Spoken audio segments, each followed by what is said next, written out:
Every platform has its individual traits, and I think one of the things we've learned over the years is ports are never just straightforward, but that's just done on that.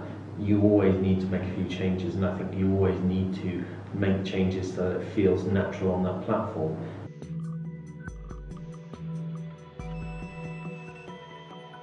I think fairly early on we decided what we were going to go for first. And the barriers to entry to getting things on the iPhone are much lower than they are, say, getting them on the PS3. And also the cost of production is lower as well. If we decided we were going to go for a PS3 game first, it would have taken us a couple of years to make that, and we would have had to have spent tens of thousands of pounds on dev kits and various other bits and pieces. But in a lot of ways, it's a good time to be making games now, in the sense that there's a lot of platforms and they want your attention. So Sony have got the new Vita coming out, they've got the PS3, Microsoft's got the Xbox, and so there's a whole host of new platforms coming. They all want content on them. So I think if you've got good content and you can purpose that content for those platforms, it's a good position to be in. Originally, when we started the game, me and Stu were sure that that's what we wanted to do, was make sure that the stuff we were developing for art and code would spread across all the platforms, basically. So the code base as it stands at the moment would potentially run on all the platforms that we wanted to. It's again, if you're looking to start your own venture, that's one of the things you need is somebody, also people who are good at that meet and greet kind of stuff. There's no way around that. Like any industry, a lot of personal connections really matter. And there's lots of people out there making games, so companies like Sony don't have to work with all of them. They can pick and choose who they want to work with. So they're looking for people who are creative, innovative, doing interesting stuff, and also nice people. This is the first time we've actually had no external pressure at all to get something finished. And it's the first time we've basically spent our own money as well, making these things. So yeah, I'm proud that it actually exists.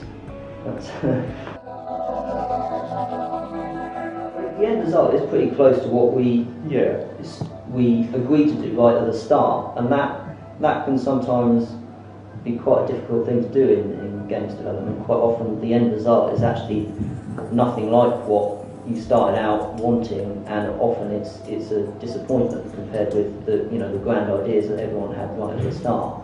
So it's a huge challenge. I think as being a challenge for us as making the game is going to be telling people about the game. And yeah, that we put a lot of time and work into that. And again, unfortunately, Mike's been able to do the stuff coding around the Facebook stuff, so that the Facebook integrates with our Twitter, and Stu's been able to produce great artwork for it. So it's not like it's a complete isolated thing. We're able to put all our resources to this. It's just, when you look at something like Modern Warfare 2, for example, the development budget for the game is about a quarter of what the marketing budget is. They're going to be spending 25 million making the game and 100 million marketing the game. We don't have 4 times our development budget to promote the game. I mean, I think that's probably the biggest challenge actually for any indie dev studio is visibility. And it really doesn't matter how good a game you make, if no one knows it's out there, it's not going to sell. So yeah, that's something that I think any indie developer who actually wants to make money and turn it into a career needs to think about, probably as hard as they need to think about the design of the game, to be honest. And you need to start thinking about it as you're making the game, not at the end. It's surprising how important that becomes to you, because you work hard on this thing and you put it out there, and you want somebody to notice it, and if nobody notices it, that would just be really, really bad. But I don't think that will be the case. I think because of the Chaosium link, because of the core community nature of it, we've already got a decent buzz building around it.